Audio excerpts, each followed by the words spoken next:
Hello నమస్కారం అండి. నమస్కారం అండి. నమస్కారం అండి. ఎవరి గురించి తెలుసుకుందాం అనుకుంటున్నారు? ఎక్కడ నుండి మాట్లాడారు?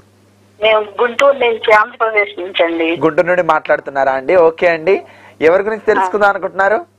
మా అబ్బాయి గురించి అండి. మీ అబ్బాయి గురించి తెలుసుకుందాం అనుకుంటున్నారా అండి? మీ అబ్బాయి పేరు, డేట్ ఆఫ్ బర్త్ చెప్పండి.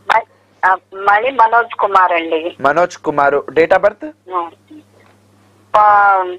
నవంబర్ 19, 1991 అండి.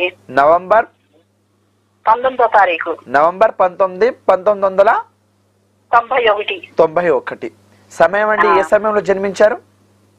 సమయం తెలియదండి. రాత్రి 9 నుంచి 10 లోపు అండి. Okay okay. రాత్రి 9 గంటల నుండి 10 గంటల మధ్యలో ఉండొచ్చు. ఓకే అండి. ఎక్కడ జన్మించారు అబ్బాయి? గుంటూరులోనేనండి. గుంటూరులోనే జన్మించారు. మీరు దేని గురించి తెలుసుకుందాం అనుకుంటున్నారండి? మా బాబుకి పెళ్ళైందండి. అమ్మాయి వెళ్ళిపోయింది. అసలు పరిస్థితి ఏందని తెలుసుకుందామనండి. అలాగే అండి. గురుగారితో మాట్లాడండి. గురుగారికి చెప్పండి. గురుగారు నమస్కారం అండి. జై శ్రీమన్నారాయణ అమ్మ, బాగున్నారా? బాగున్నామండి. అమ్మ చెప్పండి. మా బాబుకి మొన్న 10 సంవత్సరంలో పెళ్లి చేసామండి. అమ్మాయి వెళ్ళిపోయిందండి. మా బాబు గురించి తెలుసుకుందామని, అసలు ఏంటి పరిస్థితి అని. అమ్మ ఇది 9, 10 అలా నాకు టైమింగ్ తప్పులు అయితే మళ్ళీ తప్పులు వచ్చేస్తాయి. 9:20 దాకా అంటే ఒక జాతకం ఉంది. అది కాదండి, 9:20 దాకా ఒక జాతకం ఉంది. 9:20 దాటాక ఇంకో జాతకం ఉంది.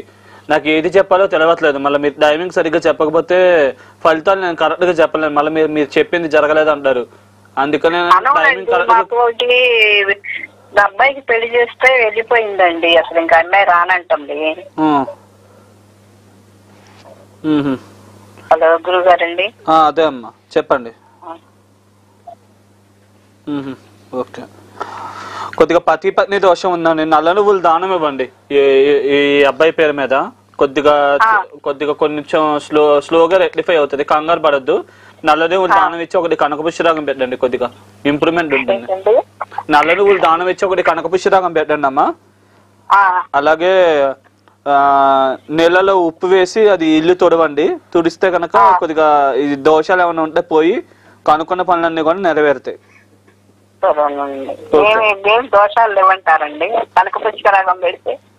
అవి పెట్టండి. ఆ పెడితే మీకు ఇంప్రూవ్మెంట్ అనేది కనబడుతుంది.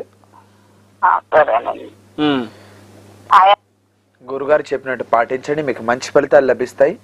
గురుగారు చాలా వరకు చాలా మంది ఏమనుకుంటారంటే, ఎవరో పూజాన్ని తీసుకొచ్చి, శాస్త్రులను తీసుకొచ్చి వాళ్ళకు అది ఇది పెట్టడం కంటే అనాథులకు డొనేషన్ చేయడం వల్ల, లేకపోతే వేరే వాళ్ళకు అలా ఇలా అని చెప్పేసి అంటూ ఉంటారు.